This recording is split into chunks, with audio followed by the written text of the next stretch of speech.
মরার পরে মানুষ কথা বলে। নবীজি বলেন, মানুষ যদি ওই মৃত ব্যক্তির কথা শুনতে পারত তাহলে ভয়ে দাফন কাফন বাদ দিয়া দিত। এখন মরা মানুষ কথা বলে। যারা দুনিয়ায় সময় নষ্ট করেছে, সম্পদ ছিল দান সাদাকা করে নাই, সময় ছিল নেক আমল করে নাই, ওই মানুষগুলো মরার পরে আল্লাহর কাছে ফরিয়াদ করে।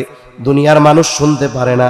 কি ফরিয়াদ করে? আল্লাহ তাআলা বলেন, তারা বলে ফায়াকুলা রব্বি লাউলা আখখারতানি ইলা আজালিন করিব ফাআসাদদাক ওয়া আকুম মিনাস সালিহিন।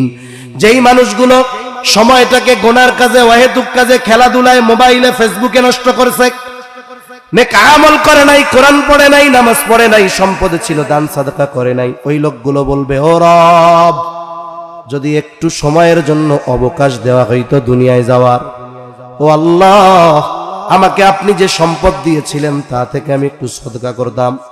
শুধু তাই না, ওই সময়গুলাতে এত বেশি নেক আমল করতাম, ওয়া আকুম মিনাস সালিহিন। একটু যদি দুনিয়ায় যাইতে দিতেন, আমি সৎকর্ম করে সৎকর্মশীলদের অন্তর্ভুক্ত হয়ে যাইতাম। বলেন তো, ওই মানুষগুলো মরার পরে যতই ফরিয়াদ আল্লাহর কাছে করুক না কেন, একটা সেকেন্ডের জন্য আল্লাহ তাআলা পুনরায় দুনিয়ায় আসার সুযোগ দিবে নাকি?